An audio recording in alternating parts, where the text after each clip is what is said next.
with these limited edition Christian ones, I figured we can kick it off in prayer. All right. So do you want to open or do you want to close? I'll close. All right. I'll open it. Father God, I just want to thank you for my brother Tyler here, willing to be the sacrificial lamb on this first in studio, I guess you could call it, podcast. God, pray that you just bless this conversation, make it fruitful. We hope that it makes a difference in, just even one person's life. And yeah, so we lift this conversation up to you in your name. Amen. Amen. Oh, do you want to add on? Oh, close at the end. That's a good point. Yeah. Yeah, we'll do that. We'll do that. Okay. He said close. I was like, I didn't even. That's good. It's good. All right, Tyler Escudero. Thank you so much for coming here, man. Yeah. Let's just start out hot. Yeah. Let's give the people your testimony. Sure. Okay. Yeah. So, I grew up here in Orange County, California, and I went to a private Christian school, and that's how I got introduced to Christianity in like fourth grade. I started going. So fourth through eighth grade, I went to a Christian school, and I considered myself a Christian and gave my life to Jesus in like fourth or fifth grade, right? And but looking back, I don't really think I knew what it fully meant to be a Christian. For sure. My life was pretty great. Didn't really have that many hardships growing up. I had like a prototypical, like pretty awesome childhood. And then it kind of started to turn around a little bit in high school. My senior year, my mom got diagnosed with ovarian cancer. And as a kid, you're just like, when you've had a pretty awesome life, right? Like stable too. Stable, great parents. Like it was just like world shattering. You're like, it was a blindside. Like I didn't even.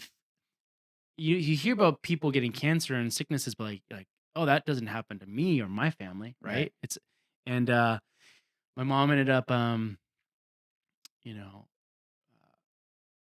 battling for through the cancer for 5 years before she passed away, and kind of during that interim, I had like a manic episode just from the stress, and didn't really know how to handle just it was my freshman year of college. A lot of transition Yeah. during a freshman year of college. Oh yeah, because she got diagnosed my senior year of high school, and now it's freshman year. I'm living on my own. 08, 09 crash happened. My dad's in works in finance, so half his income got cut overnight, and now I'm feeling this extra pressure of like, I know I'm kind of like a burden. they're paying for me to be in a dorm, and my mom's back home sick, and just kind of got to me, and then she ended up passing away. I ended up going to music school after college, and now I'm in Los Angeles, and LA's harsh and and brutal, and just you're being in your 20s in general as a guy is tough, right? I would say your 20s are your hardest period of your life, because you're just figuring out, like, you're at the very bottom of the totem pole. Yeah. You got no status, no wealth, no anything, like no skills. You're just kind of learning, right? And then I music ends up not working out the way I wanted it to. I just tried a bunch of different things, and kind of none of them worked out, and I was just kind of like, maybe life's just about finding like a nice girl and having a home and raising a family, having kind of a white picket fence life, right? Yeah. And then turns out the girl who I was dating, her name was Angelica, she developed stage 4 lung cancer, and she never smoked a day in her life. She it was her grandmother had the same type of cancer, and passed away from that, so it was hereditary. And that's when I was just like, okay, everything every foundation, every pillar I built my life on, just one at a time, got taken from me, right? Yeah. I can rely on my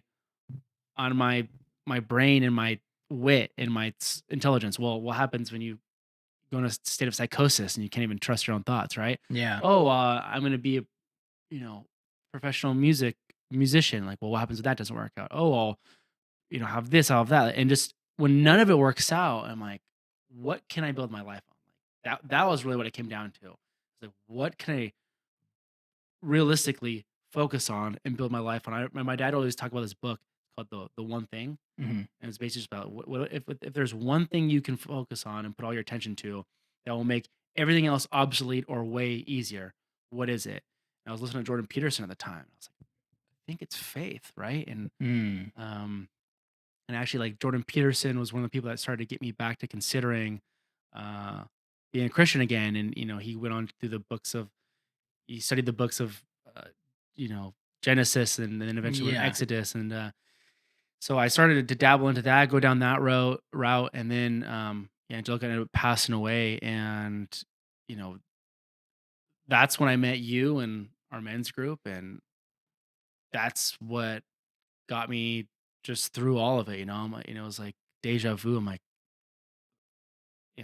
just to have it happen to your mother, Yeah. it's one thing, and then to have it happen to a girl that, we were How long were you guys dating at the time?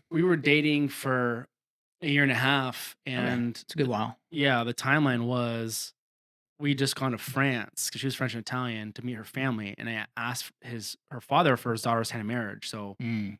I do that. We get back 2 weeks later, diagnosis stage 4 lung cancer. So just a crazy timeline, and yeah, I guess really just hitting that rock bottom Mm. led me back to Christ, and I don't know he's turned around everything in my life, and I don't resonate or identify with having mental illness any longer. Mm. I just uh, he's revived every area of my life and brought it back from the dead, even including my music Yeah. dreams. Doing that now too. So, anyways, a little bit of a long-winded answer, but that's my No, it's great, testimony. man. It's great. I love it. I'm curious, you know, grew up in church, kind of left. We're older now. I feel like our perceptions of Jesus as we get older are hopefully a little better. How would you define the gospel? Like your understanding of it today? Yeah, well, growing up, I always said the gospel was just the Bible. I thought it Yeah. was the Bible. Well, dude, I think you said that our first group too. Yeah, I was like, it was just the Bible. But I looked it up actually, and the gospel actually means, I'm pretty sure it means good news Yeah, yeah. in Hebrew or Greek. Oh God. Yeah, I I don't was know. yeah, one of them, I'm pretty sure. And yeah, the gospel is the fact that, hey, we've been doomed to sin and death, but Jesus Christ paid for our lives on the cross, and we have salvation through him now, and it's through Mhm. grace and not through our works. And he came and really bailed us out. Yeah, yeah. He pulled through with that one. Yeah. That's what my understanding is, just the Yeah. good news of the fact that Jesus is alive and he's paid the price for our sin, and we can find salvation through him. Amen. Amen. Um, yeah, when we first kicked off our study, I remember, I think that was like a question that we kind of asked everyone, like, what is the gospel? And you were like, the Bible, like this thing, and then we kind of talked about what you just said. And then I think eventually we made our way towards, Jesus died for our sins. He's how you get to heaven. He said, I'm the way, the truth, and the life. No one comes to the Father except through me. Yeah. And then we kind of got on the topic of like, I think you were like, dude, I don't know if I could say that to someone. Oh, yeah. Like, because we all have solid friends that aren't Christian, Muslim. And I think you said something along the lines of, Yeah. if I know a solid Muslim guy, he's been helping the poor and everything. And for me to say, hey man, you're not going to heaven. I remember that was kind of a tough, Yeah. like, conversation. Yeah. Like, where are you at with something like that? Like the exclusivity of it's not just Christianity. Every worldview is exclusive of the other, but yeah, Christians, obviously we believe that Jesus is the only way to heaven. Yeah. Where do you sit with something like that today? Well, I mean, I had, I guess I kind of forgot to mention, I had like a 10-year period where I strayed from Christianity, right? I and to come back to it. And during that time, I was, you know, a believer in the universe, and Mm. like kind of like there's all these religions pointing towards the same thing, like the hero's journey. Like it's all the same story being told over and over again, but it's not. And that's something that I was sitting in my office today, being like, man, it's still pretty crazy. Like that people are gonna go to hell. Like it's a hard pill to swallow still for me that people are going to hell. I've accepted it, Yeah. right? But it's like, you're just thinking like, why would a God give us the choice to go to heaven and follow him or like hell? Yeah. It's a harsh duality, right? It is. Yeah. And but the more I go down the path of Christianity, the more I see like, yeah, like everything else is a lie. You see, there's a Bible verse that says, you judge a person by their Fruits. Yeah. fruits. And if you look at Muslim people, for example, I know there's some really great Muslims out there, right? But like, if you look at even just like Khabib and Kamzat, Yeah. Chimaev, and like you see these people that are like Allah Akbar, I'm like, they glorify violence. They glorify like Kamzat's like, I don't care about the title. I just want the money. Like, he just won the UFC belt, and now he just is saying how I don't care about the belt. I want money. Like it's just there's something very gross behind their priorities in life. Like I can't put my finger on it always, other than just that their God, in my opinion, is not the real God. And if you read the Quran, I've gone down some rabbit holes. There's some really gross stuff that their God engages in that I'm like, I won't even mention on here. But back to the question is, it just if you look at who lived the perfect life, which path is the hardest to follow? It's Christianity. It's easy to indulge in your violent tendencies. It's in the Quran, you can lie to people to convert them. And then if they go back on it, they have the right to kill them. Like that's what they do. Yeah. Not all of them, but like that, it's there's a term for their in their book that they apostate, I think, or no, it's the term where they're allowed to lie in order to get them to convert. Oh, okay. So anyways, like it's just Christianity is a hardest path. And like if you look at any of the religions to follow, like we're called to the highest standard by far, like bar none. I think Muslims would probably say that their day-to-day life of like praying 5 times. That's not even hard. The giving set an alarm on your phone, dude, and get down and pray. So you pray 6 times? I'll pray 600 times a day if I, No, but I mean, I like I'll be the first to admit there's definitely days where I don't pray, of course, like the entire day, and so I think they would fall back on their discipline of that theirs being harder, yes, in that sense. But I think I get what you're saying. I mean, I can admire that for sure. But how many times a day do you brush your teeth? Twice. Is it hard for you to brush your teeth twice a day? No. Would it be hard for you if you were raised young to brush your teeth 6 times a day? If that was just if that was the norm, no, dude. One of my old coworkers would brush his teeth after like every meal, like every snack. Totally. I know a guy who every time he takes a poop, he showers after. I've done that. Yeah, Well, dude, especially if it's an early poop, like right after waking up. Yeah, I have bedhead. No brainer. Yeah. But the same thing, like the discipline aspect, sure, right? Yeah. But it's more like when you're at a crossroads and it's about treating another person, like how I'm going to treat them. The solution in Christianity is almost never, if ever, use violence. Yeah. For example, right? That's the easy way out. Yeah.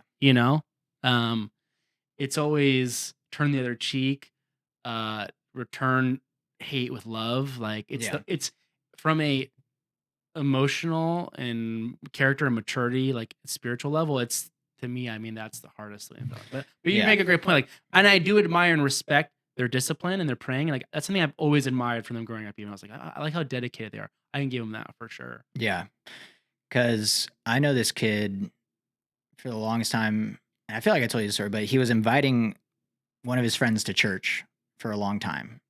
The guy didn't want to come, and eventually he tells him, "Hey man, yeah, I'm actually gonna go check out Islam." Mm. And he's like, "Why? Like I've been inviting you to church, and like now you're gonna go check out Islam, and you're gonna go to a temple or whatever or mosque." And he goes, "Yeah, I'm just a really big fan of Khabib, and I know he's Muslim, That's and crazy.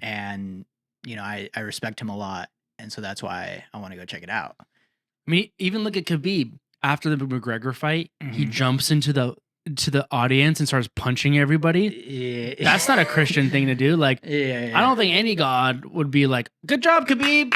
Yeah. You know, that's dumb. Yeah. No, that's a good point. That's a good point. I mean, I think Prime McGregor was the king of getting inside people's heads. 100%. And I'll give him that. No. I think he got inside Khabib's head like 100%. For sure. And he was on a really big stage, lots of pressure. I get that. It's Yeah. just, you know, there's UFC fighters that are on the same stage that are Christian. Beneil Dariush. Beneil That's Dariush, you know, huge one. Beneil Dariush being in Abu Dhabi and saying Christ is Lord. Oh yeah. Like that takes balls. Yeah, it's pretty gangster. Yeah. Yeah, absolutely. All right, dude. I want to transition really quickly back to the part of your testimony where you kind of talked about and on your video that you have on your YouTube channel, you're pretty open about being on 5150 your freshman Sure. year of college. Sure. Do you mind kind of diving deeper into that? Yeah.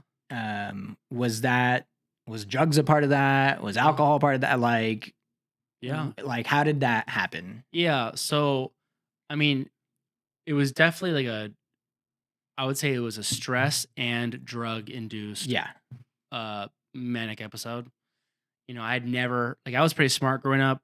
I got, you know, I had like a 3.6 GPA in high school without really ever having to study that much.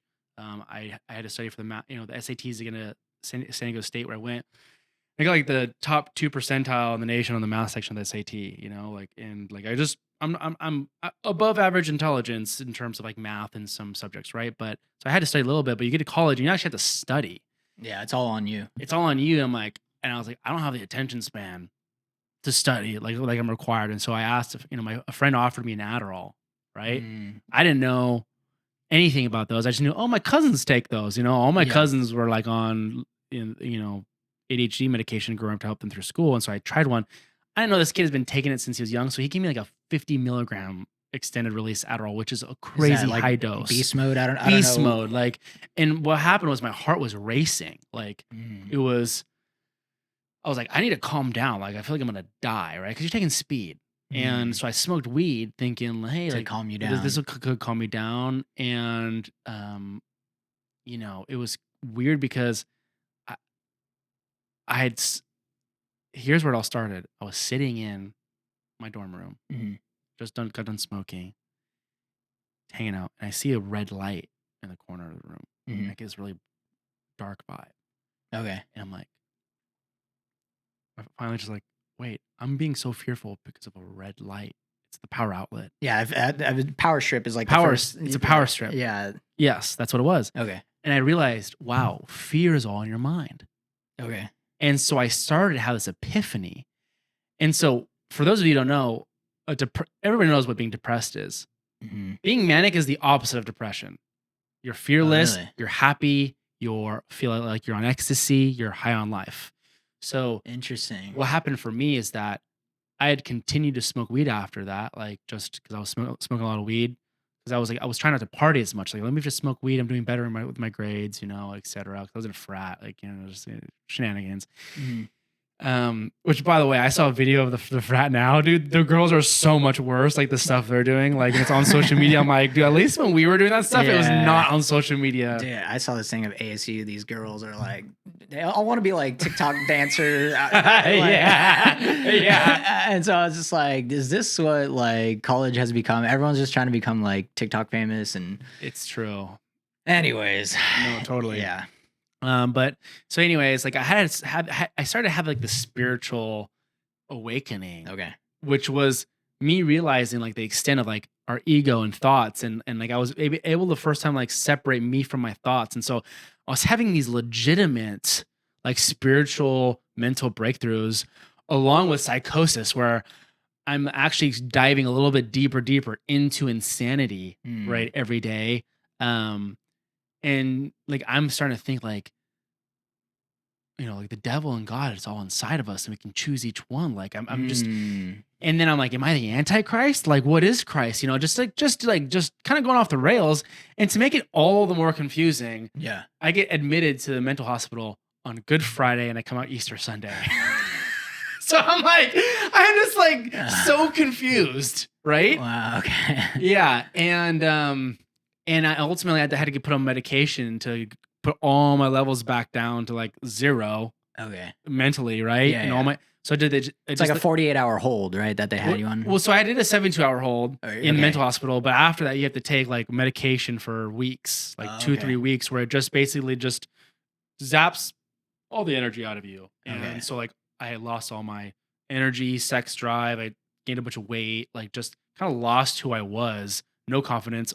On top of that, I'm like looking, I was like, oh, I just got pulled out of college because I just went crazy. I mean, it's the trippiest thing. Talk about blind spots and getting blindsided.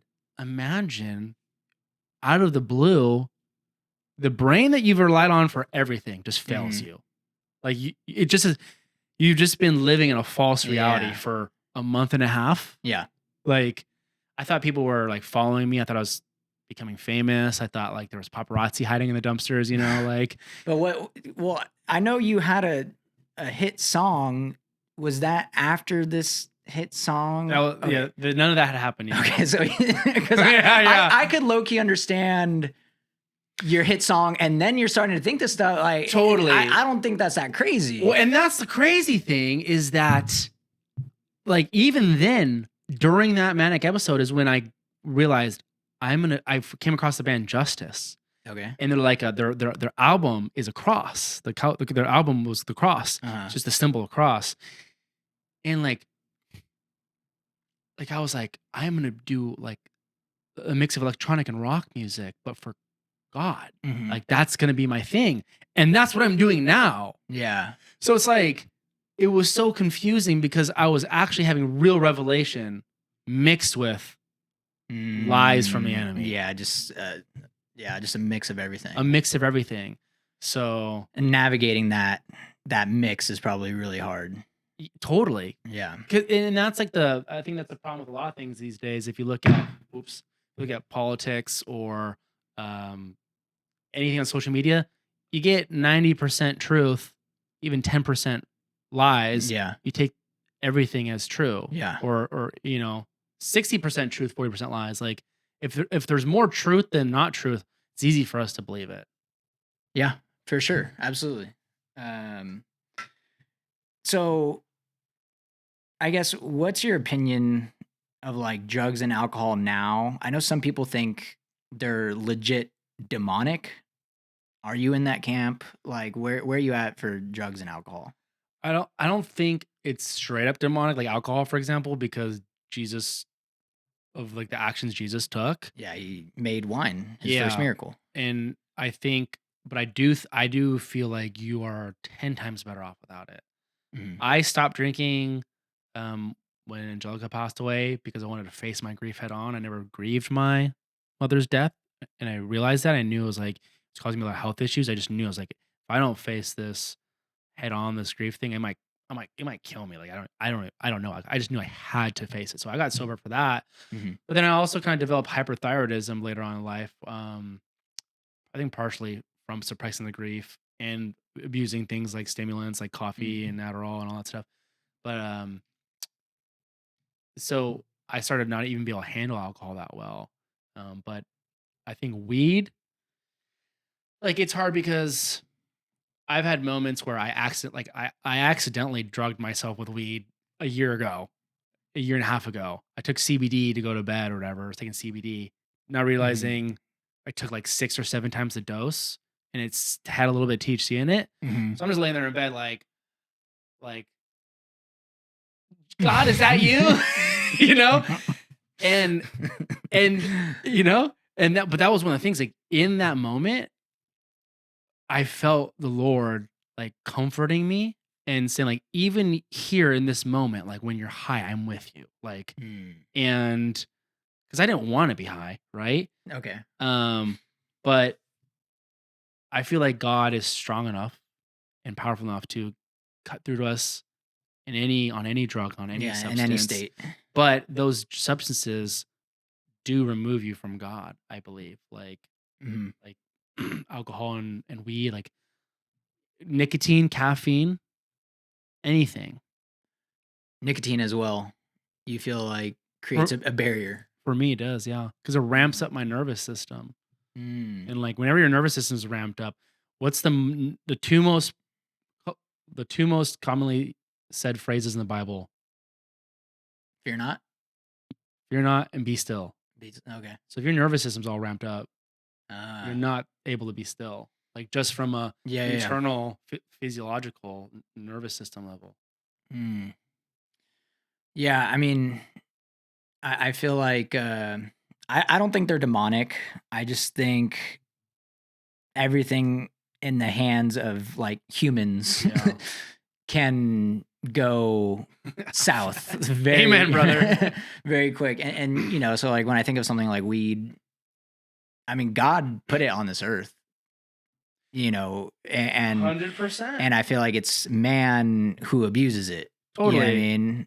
And my mom had cancer, and Angelica and my mom both had cancer, and they both used it at the end of their Yeah. life, you know? And they were probably able to finally sleep for once. You know what I mean? Yeah, it helps with the nausea and sleep. Like chemo and radiation is, not pretty. Hmm. Hmm.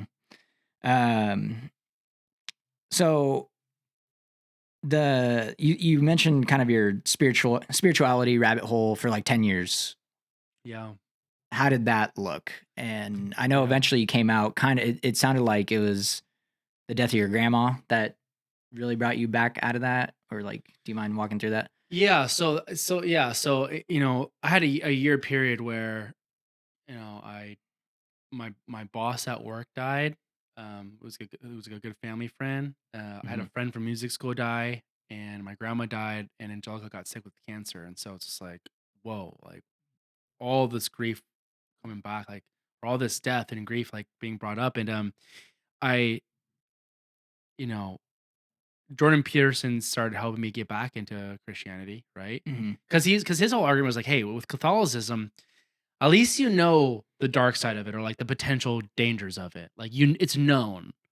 Like Mm. it's what you're getting more or less. It's in a Like, book. Like it's. But what just if evil in the world, or like, what is he referring to when he said that? it's like? I guess like I actually think about that often. Like, what did he mean about that? It's like what you're getting basically is like what's in it. Oh, But like okay. but the spirituality route, you don't know what you're like. You're just Yeah, making up your own thing as you go. 100%. It's Baskin Robbins. You choose whatever Yeah. flavor you like, Yeah, and so you don't really know what the downside of that is because you're kind of making it up as you go. yeah. Like there's the it's just there's a lot of unknowns there. Hmm. And so he's like, at least with Christianity and Catholicism, like this is the Bible, like this is it, like Hmm. you know. Hmm. So, but when my grandma passed away, I was like, what's the one thing that I could do to honor her legacy? And I just knew she'd want me to go to church, start going to church, Okay. and so I started going. So before coming back to church, like, what did you explore? Was it new age stuff? Was it crystals and rocks, or like just universe, the stars? Like, what did that look like? Yeah, I just kind of believe in, like the universe and Okay. like like God was like kind of in everything, and that all these religions were just prehistoric, rough, inaccurate descriptions of God, and that like God is pure love, and like Got it. Okay. it Okay. was just and it just ego was a big thing. Like it's ego versus love. Like Yeah. it just, dude, it was like a hamster wheel. You're just spinning the same place over and over. Like Yeah. you're never getting anywhere. And you feel like you are, but you're not. That's kind of what I'm thinking too, is that it's almost like there's no final destination in a sense. I almost feel like the final destination is whatever you want. Totally. Whereas I feel like the final destination with Christianity is the cross, you know, and you have to make a decision about the cross. Totally. But with the universe or whatever, you kind of just You're your own God. Yeah, you're your own God, and You are. and Like, you according to that. yeah, you get to decide the final destination, and it's whatever you want. And do you know how much pressure that is on someone? I think it can be either a lot or very little. I think there's Someone like for people like you and I, who are high performers, Mhm. it's a lot of pressure.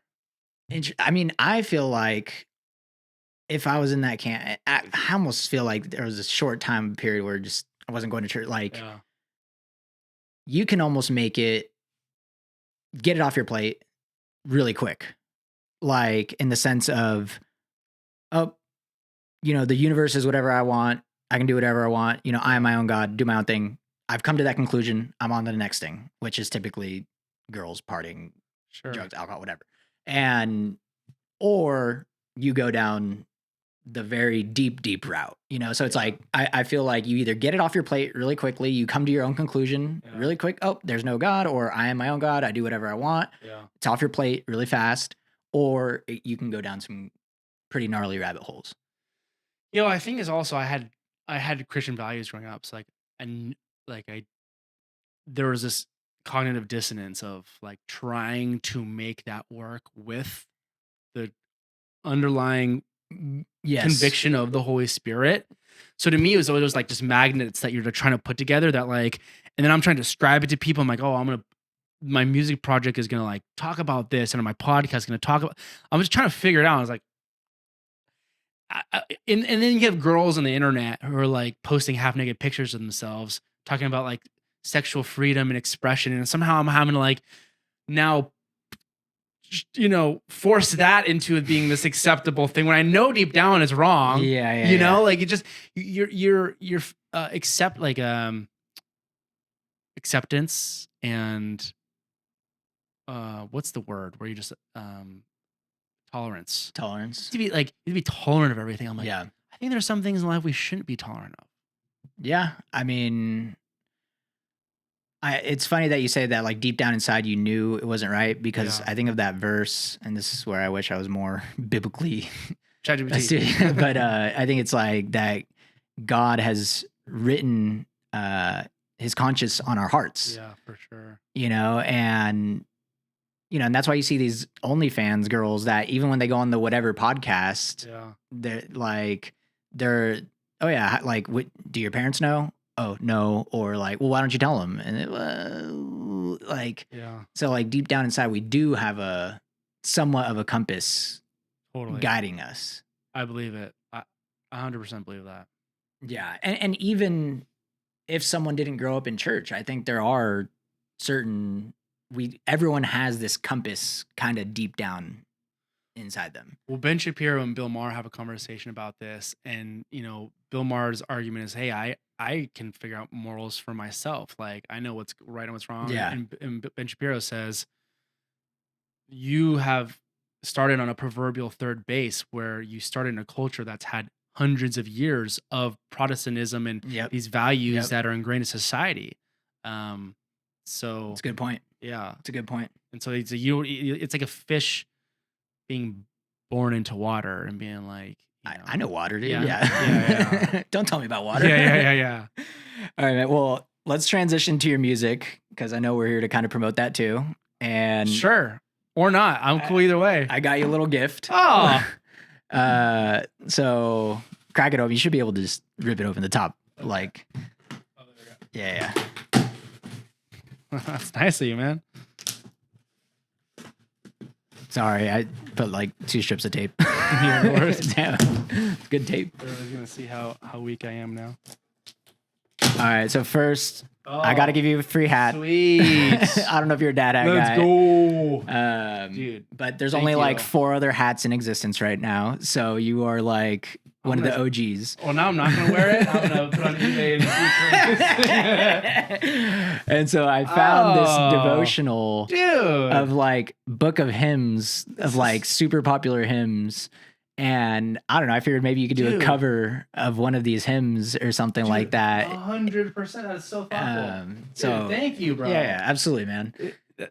And so, yeah, I don't know. I like bring one of those hymns into the modern age in a sense. 100%. It's funny. So, My buddy was telling me, he's like, you should do that. Like my buddy Sean, and oh, hymns, like bring some hymns. yeah, because he grew up a Seventh-day Adventist, Oh, and so like they're just kind of, it's kind of cool, man. It's like they just are, they're Christian. Like all his beliefs, when I talk to him, they're just like ours, right? It's just and there may be Seventh-day Adventists that aren't, but they just believe in the Sabbath and um like a few just traditions of just yeah. really respecting those. And but he talked about how he grew up singing a lot of hymns in church. And So, is he still a Seventh-day Adventist, or I don't even know. Like I think he just says he was raised that way because like okay? yeah, but I don't know because like I don't know enough about Seventh-day Adventism to have like a super educated opinion, but yeah. the few clips that I've seen of like Sam Shamoon and like those types of people, it turns it into a works-based faith that if you do not honor the Sabbath on this particular day, Got it. you are going to hell. Oh wow, yeah, no, my buddy's not like that at all. Okay. No. And so I don't know. I think for them the Sabbath is Saturday, Yes, technically. and it's actually awesome. So what they do, like I actually really like it. They Sabbath from like sunset Friday to sunset Saturday.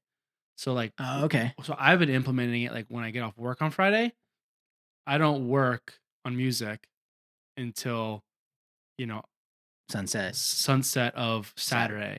And really what I'll do is I'll do like 3 p.m. to 3 p.m. because that's when I get off work on Friday. But they take it 24 hours.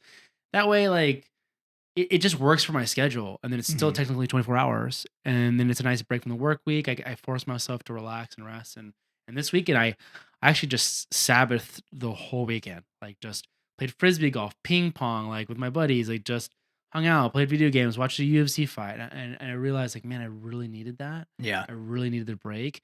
And Saturday night I ended up staying up till 4 in the morning, like just with all this creativity and all this like all these ideas. I woke up Sunday, completely rearranged my house, like cleared out my bedroom, expanding my music studio, like, and you need the rest. Like the Yeah. Lord says these things because we need it. It's not Absolutely. it's not for him. Yeah. You know, it's for us. Yeah, that's a good point. It is partially for him, but it's just as much for us. Yeah, dude, we'll have to get him on and dig into that, and maybe one day we'll have him versus a current Seventh-day Adventist person, and something like that. Yeah, I would have never known he was unless he told me. But he's totally saved by grace. Like he's a really cool dude. He'd for sure come on here. Nice. He lives in Orange. Nice. Well, yeah, dude, let's jump into your music. So I guess when did you first even start making music? Did you grow up like playing an instrument? How did that come about? I grew up like taking lessons like guitar and piano. Okay. Piano didn't really stick that much.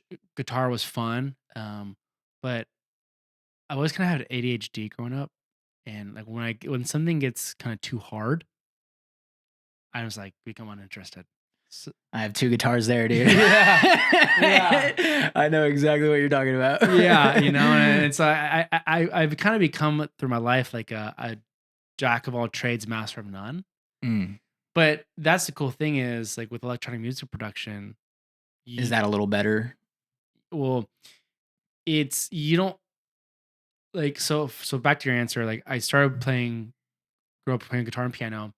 Was always super into music growing up. My mom was really into music. She was a radio DJ back at her college. Oh shoot! Nice. Yeah, her name was Elizabeth, but she went by Dizzy Lizzy for like her. It was just funny. Back in the 80s. Because the tracks were spinning. Yeah, literally. And then my friends and I had in high school, my friend group, one of his little brothers had a friends group. So we had like we were a year apart. So we would do like rap diss songs to each other, and like yeah. So garage.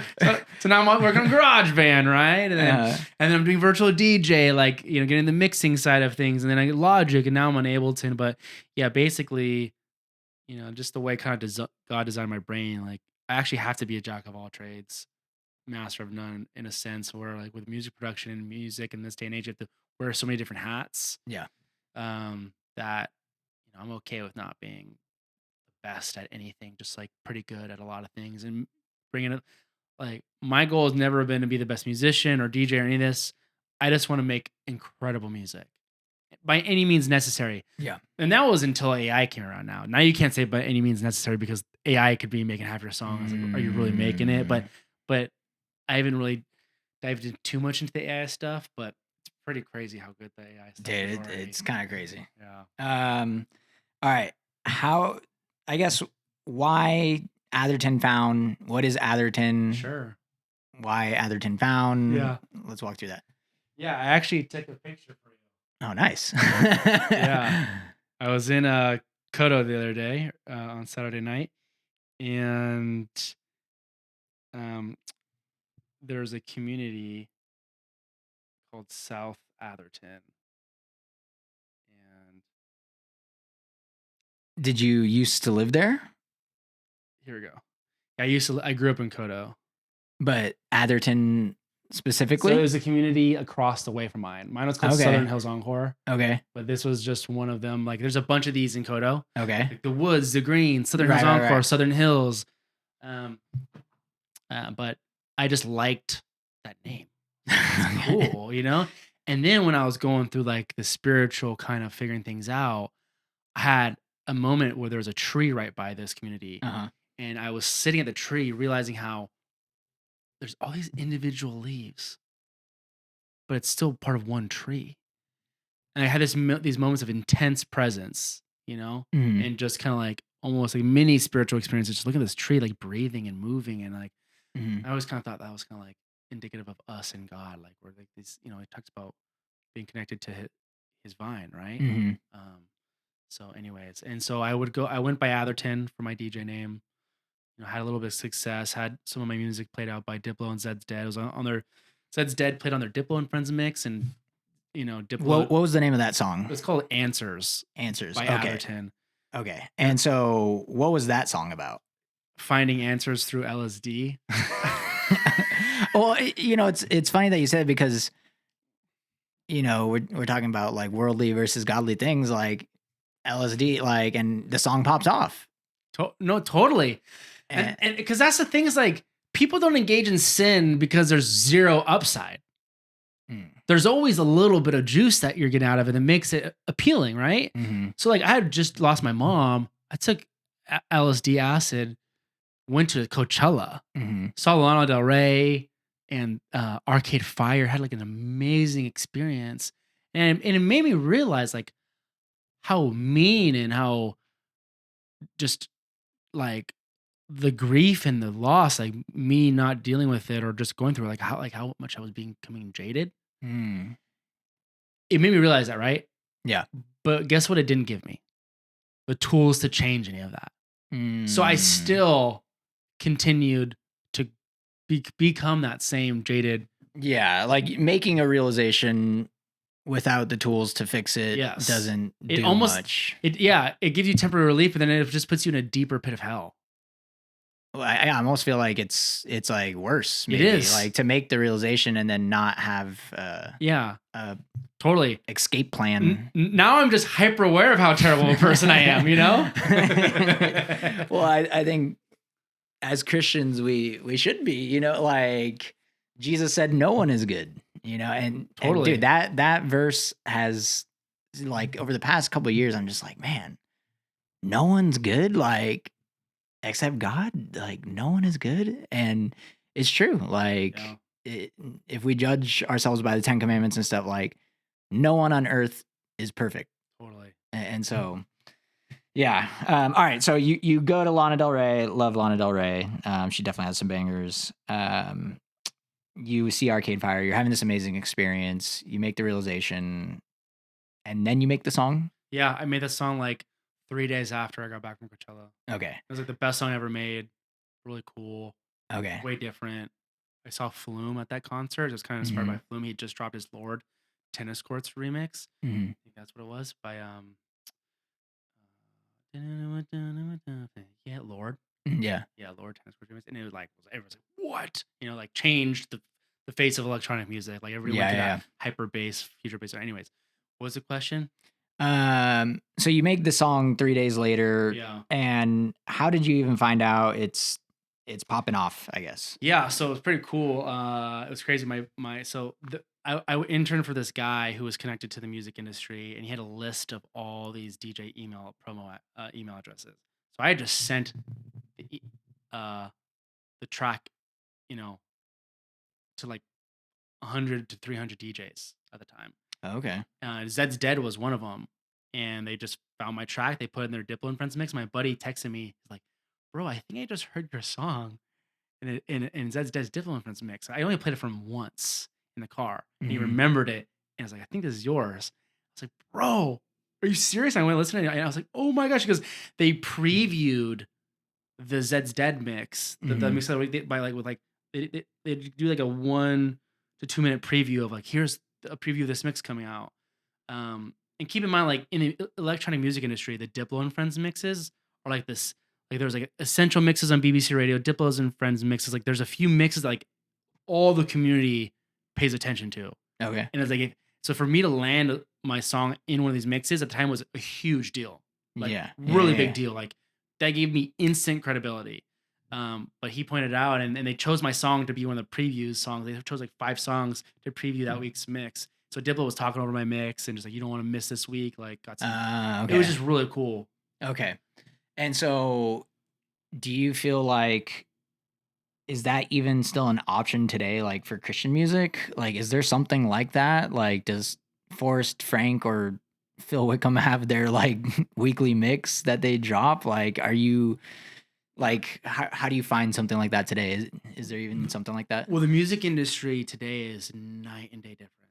Then it's night and day Mhm. different.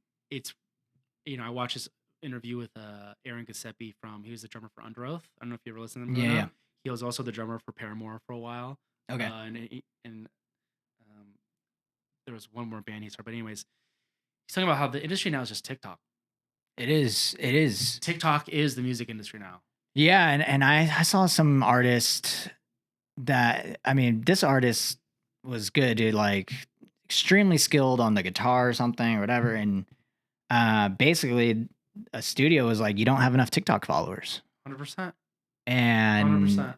and they were like, we need you to have like more of a social media presence. They were just like, well, I don't want to do that, and they're like, sorry. Yeah. Yeah, like we need TikTok. I was thinking about this yesterday because in some ways, TikTok in this format that we've done with short form content, it actually is requiring everybody to become a way better creator. Like Yeah. it is like iron sharpens iron, right? Hmm. Now we're all battling for people's attention. Yeah. In some ways, it can distract from the music making because now we're just trying to get the instant hook. Like, doesn't the music even need to be that good? If I can get a creative hook, now people are listening to it, right?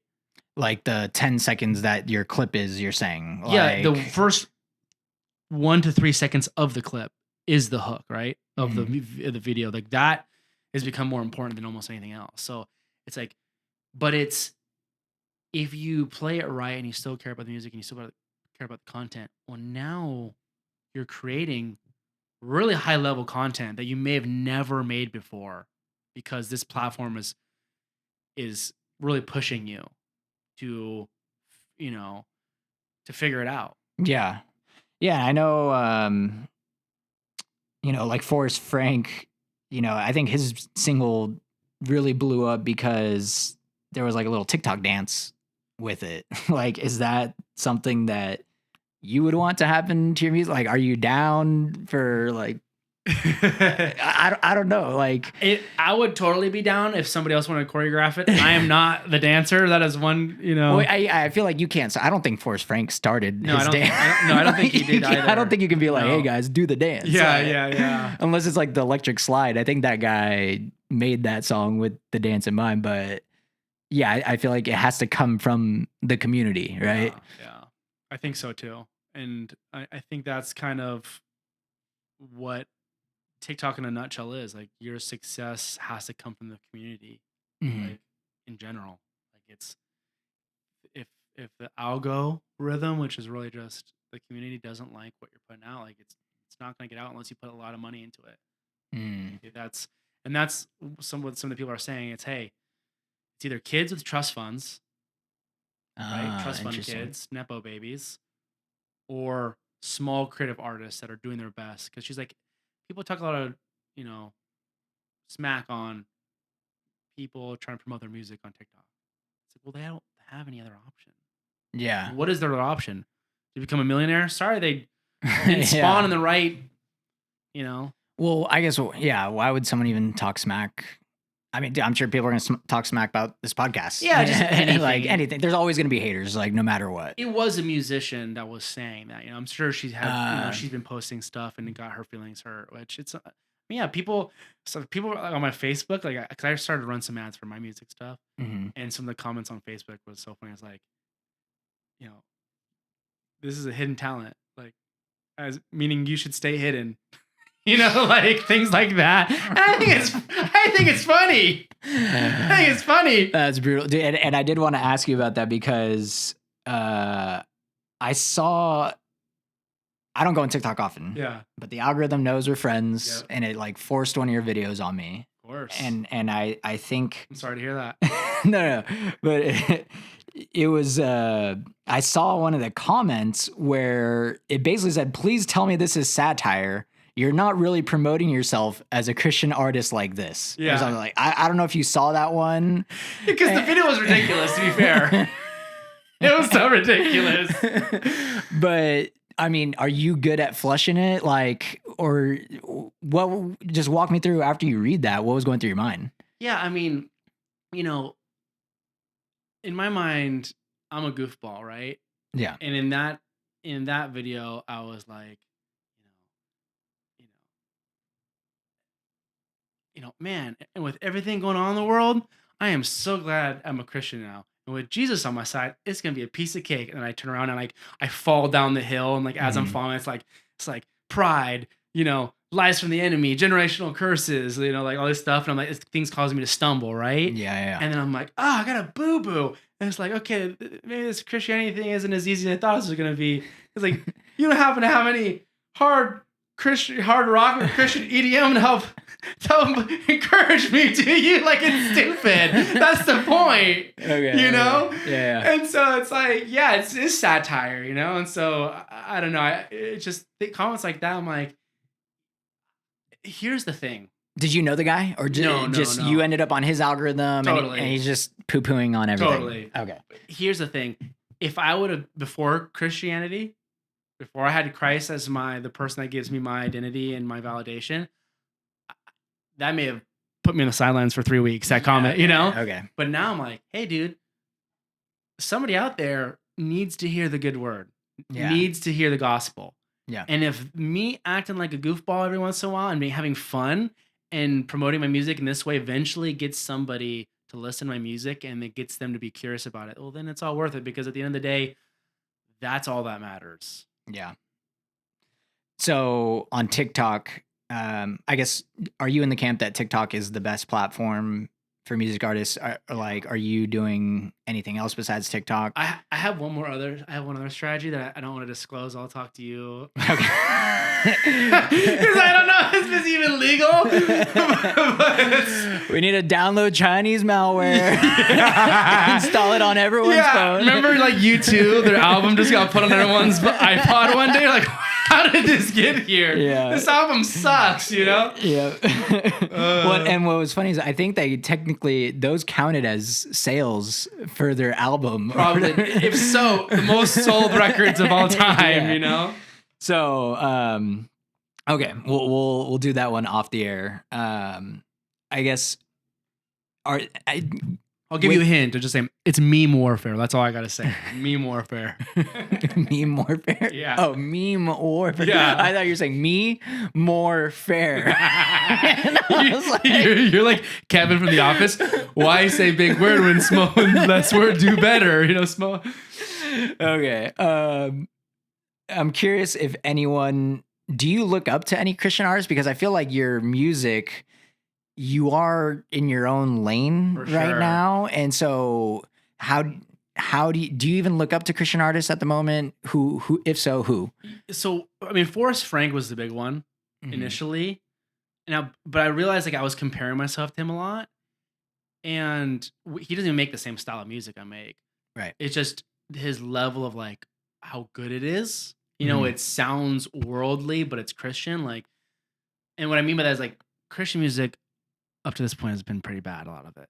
There's been some bangers. Well, I think it's just like the standard Phil Wickham vibe, you know, like Chris Tomlin, like those are the dudes that always pop off. And yeah, but even them, they do it good.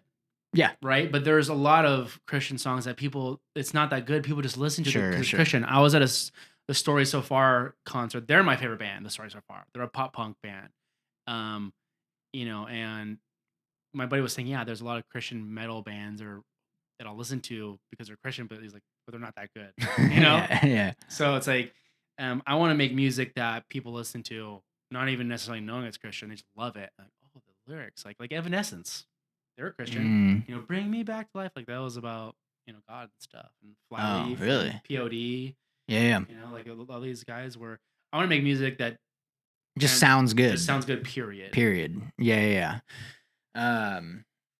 So at the moment, I mean, besides Forrest Frank, is there anyone that you secular artists are really like the ones that I look up to? Okay, so like, who are some of those that you're like looking up to? Yeah, I mean, Justice was the first one. Okay, like I thought they were like talking about God and Christianity, like justice, initially.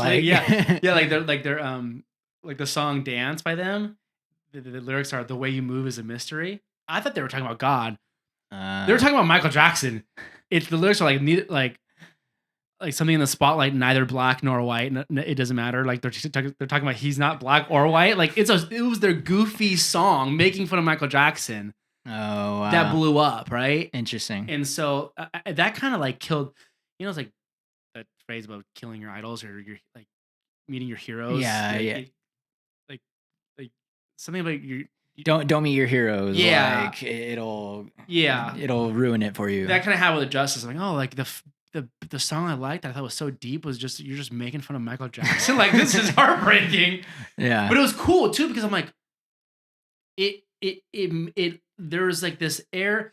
I would say the main difference between music when I grew up and music now is that when you grew up, a music project it was bigger than life. There was this mystery.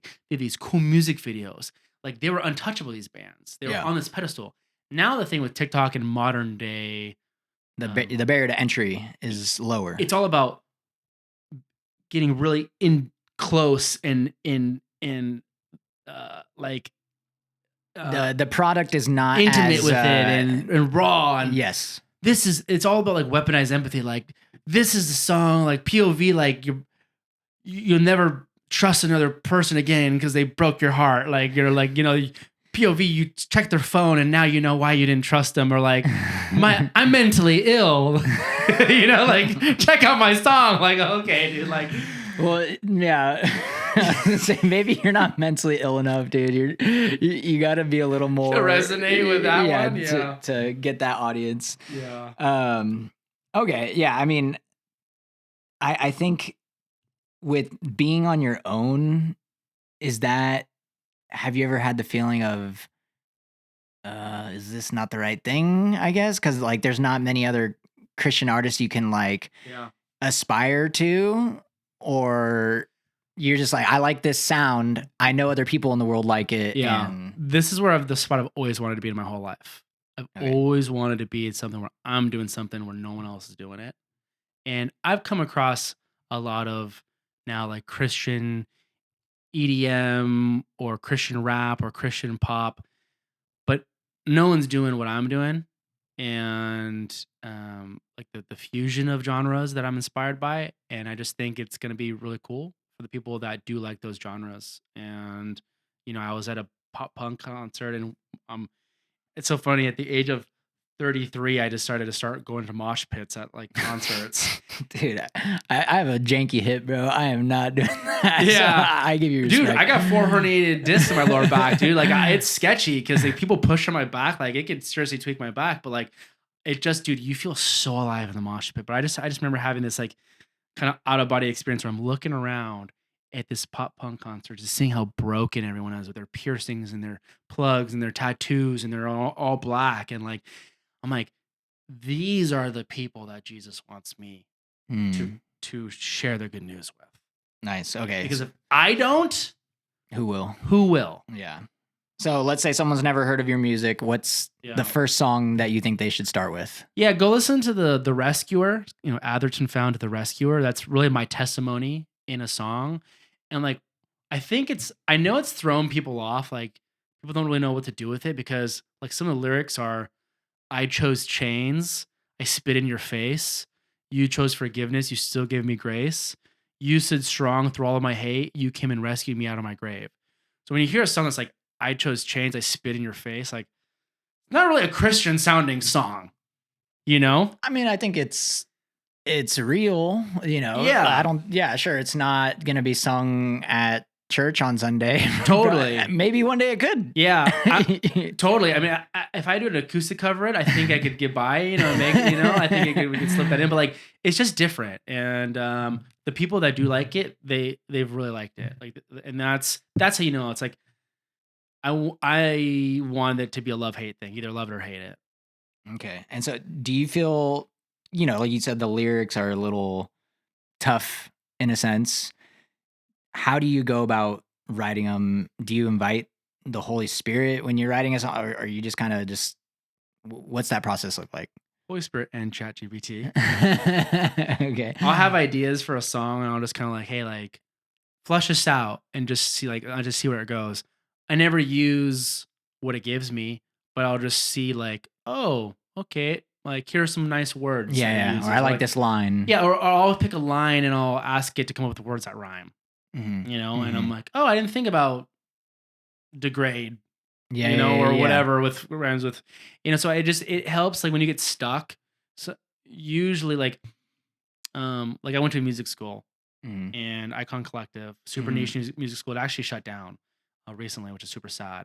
But a Nightmare went there. He's a big electronic music artist, and he was saying, they're asking like, do you think that contributed to your success? He's like, well, at the time, like, it was so huge because although the only other thing there was YouTube, and if somebody didn't make a YouTube video on what you're trying to find out, like try to learn, like, you're screwed. Yeah. He's like, so you had all these people and you're getting to ask and trade sample packs with, and now they're spliced. You just download samples. It's so democratized and everything now. He's like, now people just ask Yeah. ChatGPT. You didn't need a music school to go to. And so I think that's part of the reason why Icon went out of business. Like, you can figure everything out online now. Yeah, that's true. Like the information is out there now. It's just up to you to go out and get it. Totally. Like, I was trying to make a custom sound in Serum, a synthesizer.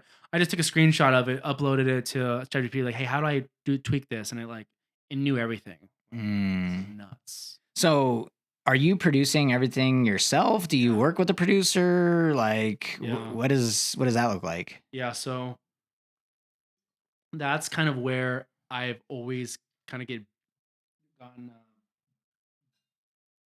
bit in the butt, or like, I've always wanted to do everything myself.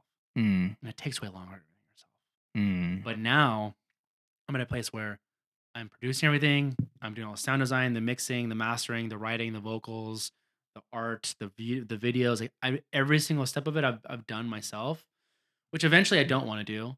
Like, there's this really cool branding agency, the Cult Creatives, that I used to intern for back in the day. Like, Cult? Yeah, Cult Creatives. I don't think I could let you join a cult. Yeah, yeah, that's fair. We'll revisit that. Maybe they'll have to rebrand. Who are some of the artists that they work with that? Oh, like a lot of like they're one of them is actually actually maybe it's not them, but one of the guys is associated with them, Nick Sherwing. He's a music business coach, and he's worked with okay. Cult Creatives. Cool. He actually has worked with this artist called Rave Jesus. Rave Jesus. And I think Cult Creatives did all the branding for him. Okay. But yeah, he's like probably the biggest Christian EDM guy right now. He goes by Rave Jesus. Do you think you can be like at the rave scenes like that? And what's your opinion on someone? Let's just say every other artist is 100% secular. People are out there popping drugs, popping whatever. You hop on stage. I'd love to. You have your music. I'd love to. But you might be enabling certain actions in the crowd that are not Yeah, sure. No, approved. totally. Well, first thing I would do, I would play the clip on the screen of Shia LaBeouf saying "Say Christ is Lord" before I started my set. That was be the first thing I do. No, I think there's been a lot of come to Jesus moments people have had on drugs. Yeah. Go to AA meeting. Jesus is not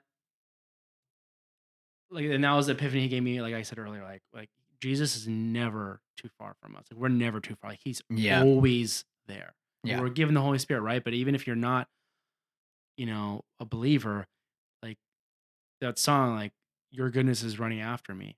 It's running after me. That's how I believe. That's what I believe. It's like we can run away from Christ, but He's following us. Mm-hmm. So when we are ready and we turn around, knock on the door will be open. Can't knock on a door that's 1,000 miles away. You know? And so I do believe like, you're not going to have an amazing relationship with Christ right off the bat, but I do believe maybe it's a tiny door that He opens, right? Yeah. That He still gives you. And then the next door is a bigger door. And next door is a bigger door. Like that's why people like Forrest Frank, who his grandfather was a really big pastor, I believe, or I mean, maybe not big, he was a pastor, and like his family, like intergenerationally, have been Christians. He's been able to have success at such a young age. I believe partly because of the obedience of like their whole family line and him starting at such a better spot. Like if I could have it my choice, I would have loved to become a Christian way earlier in life, like a strong one, and stay. Yeah. I don't want to be 34, single, all this baggage with everyone in my life dying of cancer. Like it's not. I love my story, and I love coming back to Christ. I wouldn't trade for anything in the world, but like ideally, I don't have as many battle scars. Yeah.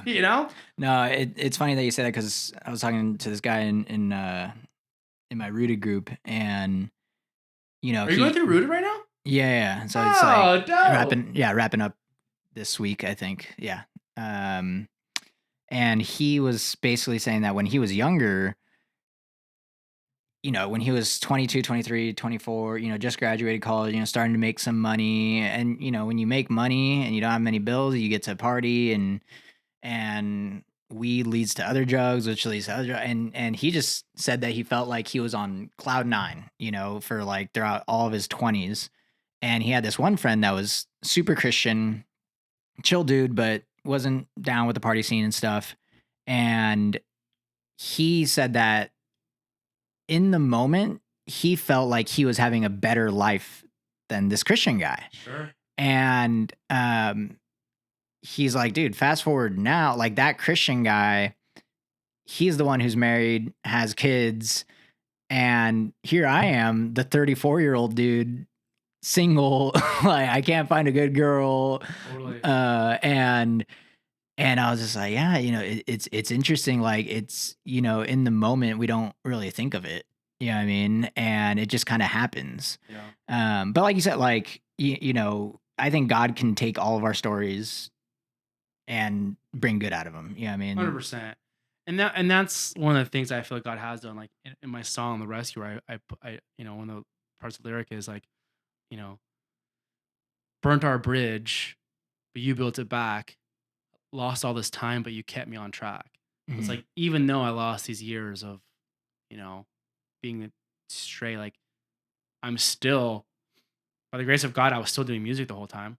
By the grace of God, I'm still in this position now where like I'm still young enough to like, okay, like if this music career is meant to happen, I got some runway ahead of me I could still work with. So, I think God is limitless, Was that song inspired by any particular passages in the Bible or? Prodigal Son for sure. I made a music video for it, and I'm telling the story of the prodigal son throughout it. And Atherton Found, like that's kind of where my name came from. It's like I was lost. It says it multiple times in like, I think Luke chapter 5, the story of the prodigal son. My son was lost and now he's found. I just mean that was just so powerful. So, thank you, Jesus. Would you say that's the song you're most proud of right now, or would you still think it's like Answers? Oh, the rescuer by a mile away. Okay. 100%. Because I do my vocals on it, and it just, is. Can I tell a quick story about that? So Yeah. I have been producing a lot of music with no vocals Mm-hmm. for a long time, and I started making this, going down this Christian music route. I was like, God, like, I need vocals on this, and I can't be relying on Other people. They're Yeah. too unreliable. Like, I'm a control freak. Like, I need to be able to do this. So that I'm like, if you want this thing to happen, you're telling me you want me to do this music thing. You got to take over here. So prior to this song, you never did vocals, really? I did like a couple, but they were kind of more like yelling, shouty vocals, like pop punk, kind of like it wasn't singing at all. Got it. So I was like, okay, like. So, and what about like in Answers, like that big song? No vocals. No vocals at all. Vocals. Okay. Yeah. And I pray about it that night. My friend comes over. We talk about it. Next day, I go to do the vocals on the track. Mm-hmm. I just figure out everything. I do like 7 layers of the vocals. I'm singing like in this cool way that I've never sang before. Like literally within 24 hours. Wow. He answered my prayer and showed me what my voice is. Wow. And I was like, dude, like, how, like, that was God. Yeah. Not me. I'm not a singer. Is it weird to hear your voice, or like when you hear the final product, are you just like, hell yeah, like it's dope? Yeah. It's funny because I made like a slowed and reverb version of the song. And now when I listen, like if I listen to the slowed down version, then my pitch is deeper. Because when you slow down, it gets like, So when I go back to listen to the normal one now, I'm like, I sound like I'm Alvin the Chipmunks, because I'm like, used to listening to like my voice being deeper. But no, I love it. I just, do you like the sound of your own voice? Like they say people don't like the sound of their own voice. Dude, don't even get me started. When I was growing up, I would answer the phone. People called our landlines back in the day, right? Yeah. And everybody would be like, I'd be like, hello? And they'd be like, Liz? I'm like, no, it's Tyler. Everybody thought it was my mom talking. So I hated my voice because I'm like, yeah, my voice sounds like a girl. That's one, like, and as an artist, like I don't like my voice. Yeah. I feel like if I heard my voice on a song, I would like want to rip my ears off. Yeah. But now that, I'm assuming you do some touch up on the tracks and stuff, and you get it to a point where you're just like, yeah, I'm at peace with it. We're using a lot of auto-tune, folks. Yeah, no, I definitely use some auto-tune and some things to help with like the pitch. Okay. But it's really like the tone that I'm after, like getting the cool tone. Yeah. And to me, the tone, I'm very proud of it. Okay. What's maybe one area of your music journey where you currently feel a little lost, and hopefully this conversation lands on the right ears? Somewhere where I feel lost, or you're like, I'm trying to make this beat, I'm trying to do this, it's just not hitting, or it could be marketing, it could be whatever. I think it's really easy to get influenced by one, other people's art you see on the internet. Yeah. And 2, what is working. Like when you get validation from something, it's really easy to want to go down that more. Like, for example, I've been posting Instagram stories on my personal Instagram for my friends and family for years. And they love it because they know me. Right? But it's private. Like, you don't find... Your stories on your Instagram don't go into an algorithm. The only people that can see your stories are people that follow you. It has to be a reel to find someone new. Totally. Now...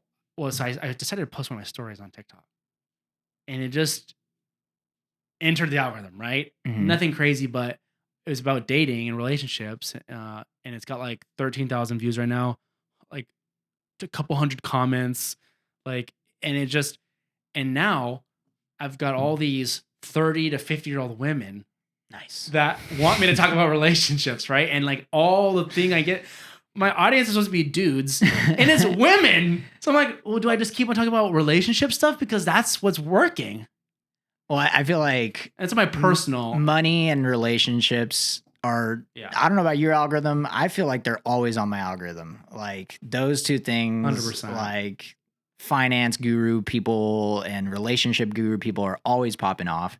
And so I feel like that topic is always going to be hot no matter what. But I think it's just like, how do you turn that to your music? I guess you could post dating stuff and, hey, I made this song, check it out. Well, But it's not even necessarily that, because like I have I've had a music TikTok, and then I have a personal one. The personal one, I'm just talking about Christ. I was just talking about Christ. I'm like, let me just post one thing about relationships, like just see, and then that's the one that took off, right? of course. And one of one of the, to be fair, one of the Christian ones did do well. But it's just me saying, I don't go to church because I think I'm better than you. I go to church because I'm the worst person I know. It's just, that's it. And Yeah. but like, I don't know. It's just easy to get influenced by what others are doing and the validation from others. And I would say that when I take a step back, I'm like, okay, what's the end goal here? Yeah. Just kind of trying to stay in my lane a little bit, taking time to experiment. Yeah. But people are going to be confused if you're doing jazz one day, EDM the next day, heavy metal the next day. Yeah. And you can work that into your thing, but like you kind of have to have a core identity. Yeah. Okay.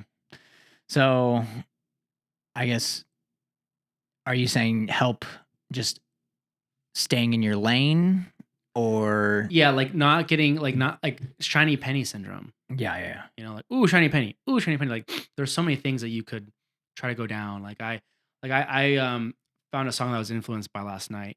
It's not a genre that I normally make. But then today I was like, oh, I came up with like a pop punk version of it in my head. Yeah. It's like, let me do that rather than trying to do this genre that like, is not you. It's not me. For sure. All right. One thing I wanted to ask about is you kind of talked about going to, the way I take what you just said is like positive feedback loop, right? Like it's really easy to just keep pursuing that. But I did see on one of your songs, the Nothing on Earth Lasts Forever. Yeah. Someone commented, well, that's the musical genre that Christian music was lacking. Yeah. Great job. Totally. I mean, is that not positive feedback loop? How did that make you feel? That was cool that you saw that, because that was actually one of my favorite comments I've ever gotten. That was actually probably my favorite comment. Yeah. This other guy said like, I can't wait for you to blow up. I can't wait for this guy to blow up. And that was cool too. But yeah, no, that is, that's how I felt. Like that is how I've been feeling. Like, hey, this, like what got me into really this world of electronic music was it was called Suicide Seasons Cut Up. It was a Bring Me the Horizon record. They're like a metal band, and they had an album that was remixed. Like it was electronic artists. Each song on their record got remixed by different electronic music artists. Skrillex had one of the remixes on there. That was one of the first songs he ever put out.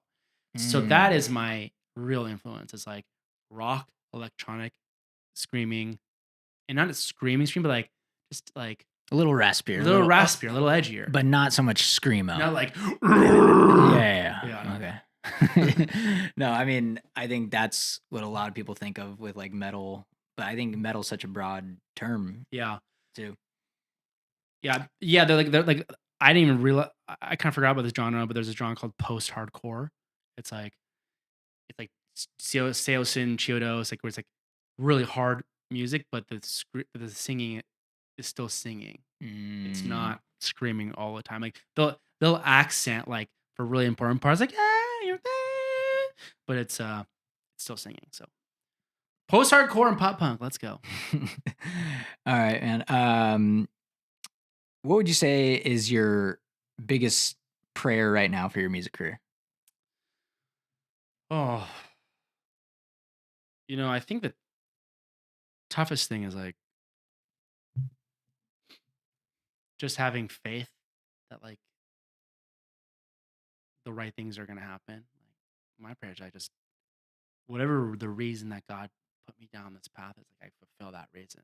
Like I don't want it to be this thing where now it's just filling up my ego, or it's just Sure. Yeah. where I'm wanting the fame and notoriety or money. Like Spotify numbers. Like, it's just so easy to get Wrapped caught up in all that. It's like, I just want to do it for the reason of which I'm assuming is, I know it's like to reach those people in the pop punk crowd. Yeah. Like that's my demo. So what would you say success looks like 1 year from now, 5 years, 10 years? Yeah. What do you think success looks like for you? Because I do finance with my family business right now, and I don't even know if I ever want to leave that, fully. Like, I'd love to do 3 days finance Mhm. and then be making enough between that and the music to just have a Mhm. family here in Orange County. And I'd love to see a comment section full of like, this artist really helped me with my walk, during the early stages of my walk, or like it, Yeah. like that would be, because that's what Forrest Frank was for me. Like, getting back to Christianity. Oh wait, now there's cool Christian music. Mm. Oh, like now there's like, you know, there's like, there was such a modern cool lightness, and like, oh, Christianity's fun. Like Yeah. it could be cool. Like, I want to be, I mean, cool is so subjective, and I'll never be that cool. Yeah, somebody watching right now like that guy's That guy's not a cool. dork, right? He's a dork. But I want people to feel cool listening to my music. Nice. Okay. Yeah. Very cool. Yeah. Lame. Is there anything that is coming up that people should be keeping an eye out for? I'm trying to release a song every 3 weeks for the next year. The past 9 weeks, I've released 3 tracks. I'm on pace. So I would say just, Atherton.Found are my socials. And I think I'm releasing some pretty cool music this year. I think one of the songs has potential to go pretty viral. Like, Nice. yeah. All right. Is that going to be your next one or what? No, it's gonna be down the road a little bit. Okay. But it's like electronic rather than the rock thing, and it's like kind of like hip hop and stuff. Okay. Almost even like a kind of rap electronic, which is outside of my wheelhouse. But I'll make an exception for this one. But I think that one could kind of blow up. Like, I'm like, I think this one could work. So Yeah. that one, Can we at least get the name? yeah. That one's gonna be the chorus is, my God's not the same. Put some respect on Jesus' name. Ooh, I like it. I Yeah. like it. All right. And so it's kind of like talking smack on other religions. And Yeah. like, I'll give you one bar from it. I just wanted the name. I know, but I'll give you one bar. I'll give you one bar because it's cool. It's this is not Muhammad, not the Buddha, not the universe. Your God lived and died. Mine did too, but did it in reverse. Ooh, I like that. Yeah. I like that. Yeah, and the beat goes hard. Like, I played it for some friends who are like, that one. Nice. So, yeah. Solid, dude. Looking forward to that. Anything you want to say that we didn't talk about, or anything you feel like we missed out on? Dude, no, I just really appreciate you taking the time to ask me these, and like just all your questions were so thoughtful and on point.